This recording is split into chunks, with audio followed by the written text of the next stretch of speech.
Amanda Stevens is the author of three books: SheMarketing, She Selling, and the best-selling self-improvement book, You and Improved. She's widely recognised as Australia's leading authority on marketing to women and has been selected as one of the supporting speakers, listen to this, for Donald Trump tour of Australia in November.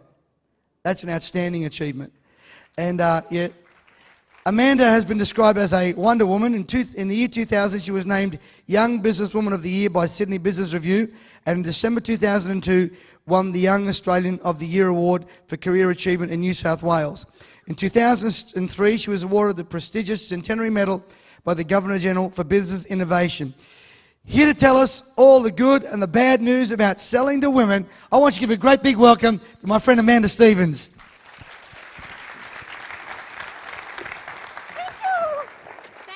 Why am I standing up here? Why are we sitting here? And why are we even focusing on the female market as a separate audience? As I said, women now control over 80% of all household spending. Women 25 to 40 are the fastest growing wealth demographic, and we'll look at the reasons for that in a moment. And what we're seeing now is that 65% of startup businesses are women.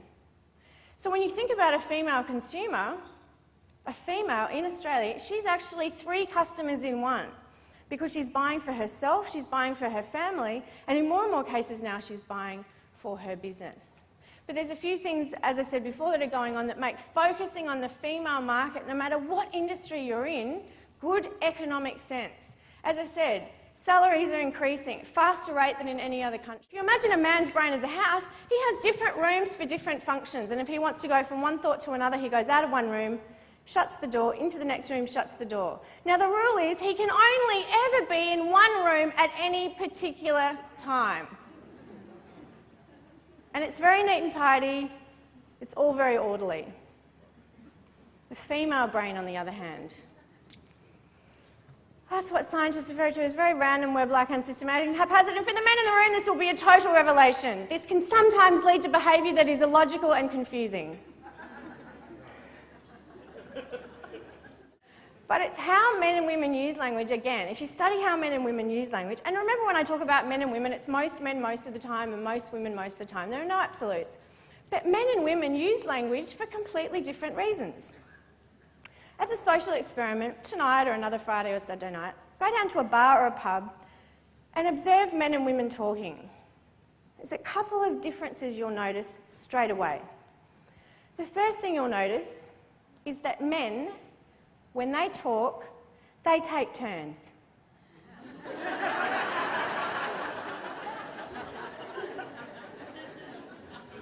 They take turns. One guy speaks, he finishes his sentence. A second guy might react to what he said. A third guy might say something, but there is a full stop happening at every single sentence before anyone else opens their mouth. And I've worked out you guys have a bit of a system at the pub, particularly when there's 2 of you, and that is if the other guy's talking, it's your turn to sip your beer and vice versa. But the women, on the other hand, how do the women talk? Table of 6 women down at a bar on a Friday night. How many simultaneous conversations going on? 6, 12, 18, depending on how many drinks we've had.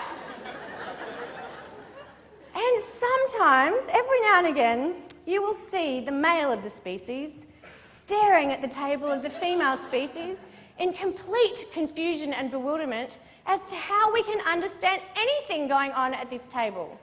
But guys, I'll let you in on a little secret. Not only do we understand all 6 simultaneous conversations going on at our table, we can also tell you quite clearly what the people 3 tables around us are talking about. Is this true, girls? Yes. Nothing gets past us. But how men and women use language is also very different. Men in general use language to transmit facts and data. So guys down at the pub, they'll be talking about the football score, what time they finished work, how many beers they reckon they've had and what time they're supposed to be home. Women, on the other hand, we generally use language for a completely different reason. We use language to bond and connect. So if a woman likes you, she will use up some words on you. What's the worst threat? Girls, someone has really done the wrong thing by us. Right, that's it. I will never speak to you again.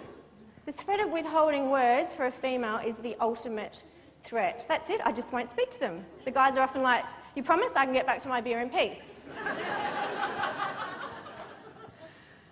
Okay, the question is, how have we become so different? What role has evolution played? This is the interactive part of my presentation. Well, you're looking very frightened. She's like, what does interactivity mean? Do I have to do something? Yes, you do. We're going back to the caveman days. This is going to be so much fun. Haven't you always wanted to be a caveman or a cavewoman? The guys are like, yep. The women are like, no. Okay, we are going to go back to the caveman days. This is when cavemen look like this, or as I like to think, girls, they look like this. Okay, all the men in the room, stand up for me, please. It's not optional. Okay, we're going back to the caveman days. Do you think you're up for it? There's a couple of guys down the front here, hands in pockets. I'm way too cool to be a caveman. Okay, adopt a caveman stance for me, please.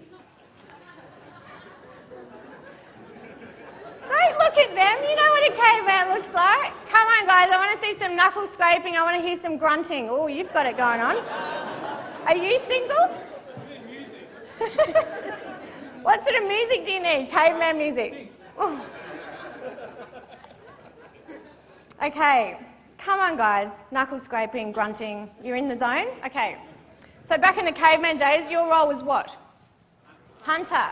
So it was your sole purpose in life to go out, kill something and bring it back to the cave. Weren't things easy back then? No mortgages, no school fees. Just kill something and bring it back to the cave. I really like you. How's this caveman? You know what, I'm going to give you a free copy of my book because you are such a good caveman. Now don't panic everyone, there are more for you later. Thank you. Ooh, we grunted. Okay. So this involved travelling across long distances, usually alone, finding a moving target out on the horizon, working out at what speed to launch your rock or spear in order to kill that moving target and bring it back to the cave. Because the family's really hungry, no pressure. Get your rock or spear ready. Is it a rock or a spear? It's a spear. Ooh, I like this crowd. Okay, on the count of 3, you've spotted it. It's running across the horizon. You have to work out at what speed to launch it in order to kill it because it's moving really fast. On the count of 3, 1, 2, 3.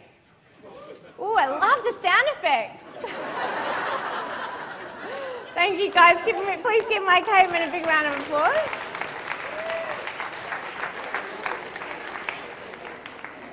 Some of the guys are like, that was so much fun, I'm going to try that at home. So the skill set that the male brain has been wired for as a result of hundreds of thousands of years of that activity is what we call a greater visual spatial ability, which is why over 90% of the world's architects are men, over 70% of the world's air traffic controllers are men. And it's also why men are really good at focusing on one thing at any one time. It's all about focus.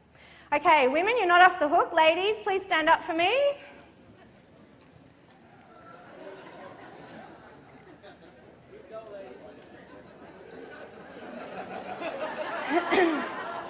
Okay, so adopt a cave woman stance.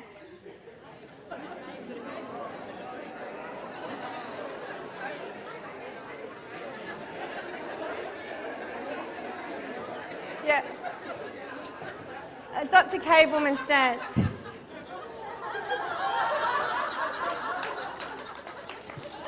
Part of something, part of your business, part of your brand, through events or an online community. Because when you strengthen the connection that women have to each other, what you do is you strengthen the connection that they have with your brand. So think about events, website, things that you can connect women to each other. Within the context of the inner circle, that is really powerful because it speaks to women in a very real, very immediate way. Here's 2 great examples for drinks. Now, as you can see in these ads, the drinks feature very minimally in the particular campaign, but it's all about the inner circle. It's all about that inner circle moment. Surprise and delight. Guys, if you take one message out of my presentation, let it be this. You ready? Chicks dig surprises. Write that one down. Chicks dig surprises. We love surprises. So if you can surprise and delight your existing or your new customers, that is a massive platform for building word of mouth and referrals. Here's one that I got from Vodafone. I've been a Vodafone customer for about 5 years. Came home one day. Now I want to make an interesting point about this because while we're focusing on marketing and selling to women today, Marketing and selling to women does not mean that you are not marketing and selling to men. It's not an either-or proposition. There's a great saying that if you meet the expectations of women, you often exceed the expectations of men. So if you're marketing to women effectively and well and doing it well, by default, you're marketing to men well. So it's not about an either-or proposition.